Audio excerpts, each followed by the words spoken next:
Hello friends! Okay, so when I was first starting this channel, I asked one of my friends for ideas for videos, and one of the things she suggested was doing something from Pinterest. Now, I'm not a big Pinterest user, so I didn't actually have anything offhand that I needed or wanted from Pinterest, but I thought, okay, it might be a fun idea to store in the memory bank. But then the other day I was looking through my kitchen cupboards and I noticed, God, I still have a lot of candy corn left. I happened to buy one of those big bags about 2 days before Halloween, and then of course I ate like 5 pieces and then was done with it like you do with candy corn. So I thought, wouldn't it be nice if I could do something with the rest of this instead of just throwing it away? So the idea popped back into my head and I hopped onto Pinterest. And as it turns out, apparently you can use candy corn to make fake Butterfingers. Now I have no idea if this is a true statement or not, but I thought it might be fun to try it out. So I got the ingredients, and if you want to follow along, it looks like it's really easy. You need about 9 ounces of dipping chocolate, and I couldn't actually find that in the store, so I just got chocolate chips and we're going to improvise. And then you also need a cup of candy corn and a half cup of peanut butter. Okay, cool, so now let's get to melting stuff. Okay, so here are your ingredients along with a pan, which I've covered in parchment paper because chocolate will stick to literally everything. So for right now, we can move the candy corn and the peanut butter aside, and we're actually going to start off with a bowl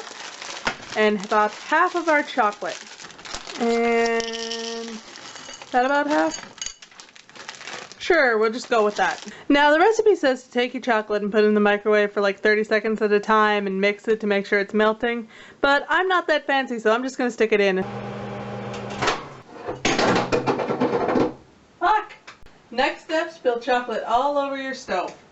On the plus side, take that, people who said you need dipping chocolate. So what you want to do is you just want to take this and spread it over your paper. I have no idea how big to make this, so we're just going to guess. Sure, that seems legit. Now we're going to stick this in the fridge until we get done with our next step.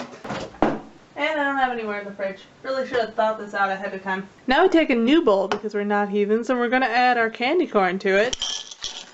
All the candy corn that we forgot after Halloween. And we're going to do the same sort of microwaving thing. Alright, so that's what melting candy corn does. Also, as it turns out, melted candy corn will scald you and stick, so I would recommend not putting your finger in it like I did. Okay, so now that we have our nice bowl of magma, we're going to go ahead and put the peanut butter in it. And then we'll just mix those two things together really quick. Well, this has taken an unexpected, gross but delicious smelling turn. Okay, and once you've got your fun sticky mass all together, you set it aside and you get the chocolate out of the fridge.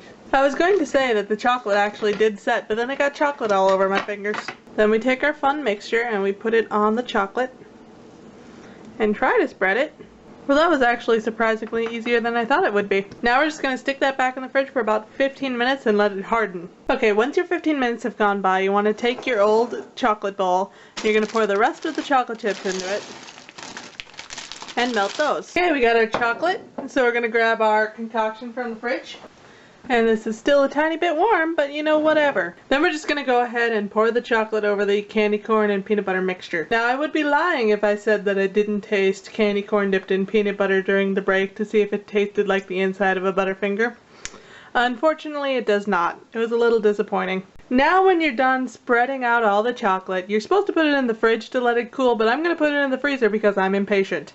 And we'll see how it looks when we try it. Okay, so now it's been about a half hour and the chocolate still wasn't completely cooled, but I just went ahead and cut it up anyway. And this is what it looks like when it's done. And it kind of looks like a Butterfinger, I'm not gonna lie. It also kind of looks like someone's trying to trick me with pumpkin flavoring, but you know, whatever. Okay, I'm gonna try it. Okay, that is not exactly Butterfinger, but it is close enough that I would be willing to assume an off-brand. That's really weird. Alright, so if you have leftover candy corn, I would suggest trying this. It was really easy and it tastes like Butterfingers. But I'm gonna go put this away before I eat like 6 more pieces of it. So I will talk to you guys later. Bye!